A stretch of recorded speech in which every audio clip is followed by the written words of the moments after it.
Hi friends, welcome back to Sri's life. என்னடா இப்படி பேசுகிறேன்னு பார்க்குறீங்களா?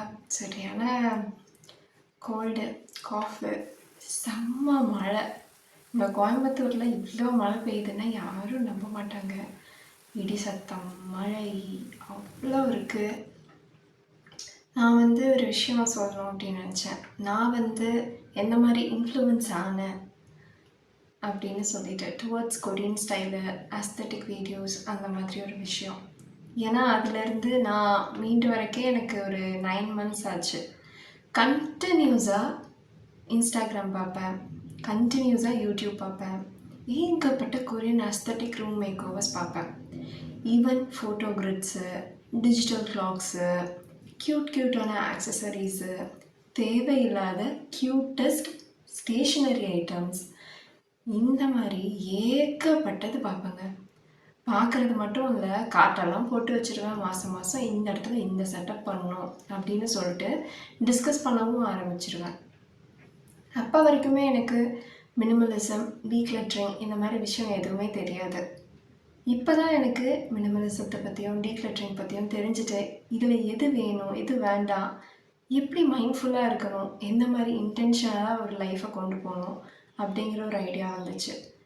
அதனால தான் நான் இது மற்றவங்களுக்கும் சொல்ல விரும்பணும் அப்படிங்கிறதுக்காகவே இந்த விளாக்ஸ் ஸ்டார்ட் பண்ணேன். ஏன்னு கேட்டிங்கன்னா, என்ன மாதிரியே நீங்களும் ஒரு K-drama ஃபேனாக இருக்கலாம், K-pop ஃபேனாக இருக்கலாம், ஆஸ்தட்டிக்கான ஒரு குக்வேர் வாங்குறவங்களா இருக்கலாம். ஏன்னா நீங்கள் ஃபாரின் சைடு பார்க்குறத விட சவுத் கொரியா போனீங்க அப்படின்னா, அந்த மாதிரி அஸ்தட்டிக் விளாக்ஸ் பார்த்தீங்கன்னா அவ்வளோ அழகழகாக இருக்கும். கேம்பிங் ஆகட்டும், குக் பண்ணுறதாகட்டும், ரொம்பவே ஸ்லோ லிவிங் ஆகட்டும், இந்த மாதிரி காமிச்சிருக்காங்களே ஒழிய அவங்களுக்கு அவங்க டெய்லி லைஃப்பில் ஃபேஸ் பண்ணுற ஒரு ப்ரெஷரை எங்கேயுமே காமிச்சதே கிடையாது. சீரியஸாக சொல்கிறேன், அது அப்படியே ஆப்போசிட்டாக இருக்கும். 2 sides ஆஃப் காயின்ஸ் மாதிரி. ஆனால் நம்ம பார்க்குறது வ்ளாகில் ரொம்ப அஸ்தட்டிக்காக இருக்கிறது மட்டும்தான். ஏன்னு அப்படின்னு கேட்டிங்கன்னா, அங்கே ஒர்க் ப்ரெஷர் அவ்வளோ இருக்கும். ஸ்டடீஸில் நீங்கள் எடுத்துட்டிங்கனாலே அவ்வளோ ஹோம்ஒர்க்ஸ் இருக்கும். அது மட்டும் கிடையாது, அவங்களால ஒரு 100 days ஒரு ரிலேஷன்ஷிப்பை கீப்பப் பண்ணுறதே ஒரு பெரிய விஷயமா இருக்குங்க. பட் நம்ம இந்தியன் கல்ச்சர் படி பார்த்திங்கன்னா, அவ்வளோ ஸ்ட்ராங் மென்டாலிட்டியோட நம்மளோட கல்ச்சரே நம்மளை இன்பில்ட் பண்ணியிருக்குன்னு சொல்லணும். ஏன்னா ரிலேஷன்ஷிப்பாக இருக்கட்டும், பேரண்ட்ஸ் கைட்லைன்ஸாக இருக்கட்டும், இல்லை ஒரு ஸ்ட்ரெஸ் இல்லாத வாழ்க்கையாக இருக்கட்டும், ஏகப்பட்ட விஷயம் சொல்லிகிட்டே போகலாம். அங்கெல்லாம் பார்த்திங்கன்னா டெத் ரேட் ரொம்பவே ஜாஸ்தி. உங்களுக்கு நான் அதை சொல்ல விரும்பல, யூடியூப் ஏதாச்சும் கம்யூனிட்டி கைட்லைன் கொடுத்துருவாங்க. ஸோ அதெல்லாம் பார்த்திங்கன்னா ஸ்டேட்டஸ் படி அங்கே ரொம்பவே ஜாஸ்தி. ஆனால் நம்ம இந்தியாவில் பார்த்திங்க அப்படின்னா அந்த அளவுக்கு கிடையாதுன்னு எனக்கு நான் நம்புகிறேன். ஏன்னா அது அவங்க பண்ணுறதை விட நம்ம அந்த மாதிரி எதுவுமே பண்ணுறது இல்லைன்னு நினைக்கிறேன். அது மட்டும் இல்லை, நம்ம பார்த்திங்க அப்படின்னா அவங்க காட்டுறதை வச்சு நம்ம ரொம்பவே இன்ஃப்ளூயன்ஸ் ஆகிக்கிறோம்னு நினைக்கிறேன். நானே பர்சனலாக நான் ரொம்ப இன்ஃப்ளூயன்ஸ் ஆனேங்க. எனக்கு அந்த ஸ்டடி மேக் ஓவர் செட்டப் ரொம்பவே பிடிச்சிச்சு. ஏன்னா எனக்கு தெரியும், வீட்டை அந்த அளவுக்கு நம்ம குக்வேர்லேருந்து, நம்மளோட ஃபுட்டிலிருந்து, நம்ம மீலிருந்து மாற்ற முடியாது.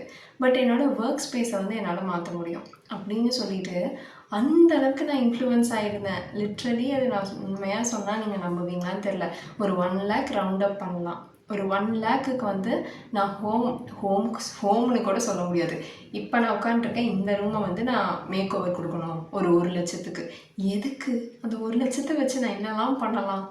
நகை வாங்கி போடலாம், ஏதாவது ஒரு இதில் இன்வெஸ்ட் பண்ணலாம், சேர்த்து வைக்கலாம், லோன் அடைக்கலாம், இத்தனை வேலையும் நான் பார்க்கலாம்.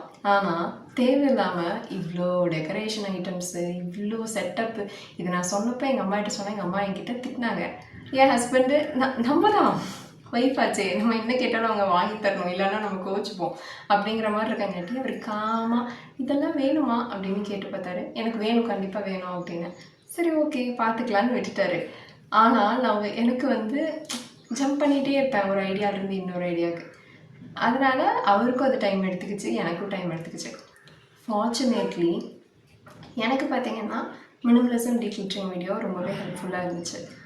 என்ன மாதிரி நீங்களும் இந்த ஒரு ட்ரெண்டு, ஆஸ்தட்டிக் வீடியோஸு, அப்புறம் இந்த மாதிரி K-pops, K-dramas அதிலெல்லாம் நீங்கள் ரொம்ப இன்ஃப்ளூயன்ஸ் ஆகினீங்கன்னா ரியாலிட்டி வேறு, மற்றது எல்லாமே வேறு. அது தயவு செஞ்சு புரிஞ்சுக்குங்க. ஏன்னா நான் ஸ்பெண்ட் பண்ண நினச்ச அந்த 1 லேக் இருந்திருந்தா எவ்வளோ பண்ணியிருக்கலாம் நீங்கள் நினச்சி பாருங்கள். ஃபார்ச்சுனேட்லி நான் அந்த காசை ஸ்பெண்ட் பண்ணல. I am so happy for that. என்ன மாதிரி நீங்களும் இருந்தீங்கன்னா கண்டிப்பாக இந்த வீடியோ உங்களுக்கு ஹெல்ப்ஃபுல்லாக இருக்கும்னு நினைக்கிறேன். அது எல்லாமே ஒரு காணல் நீர் மாதிரி தான்.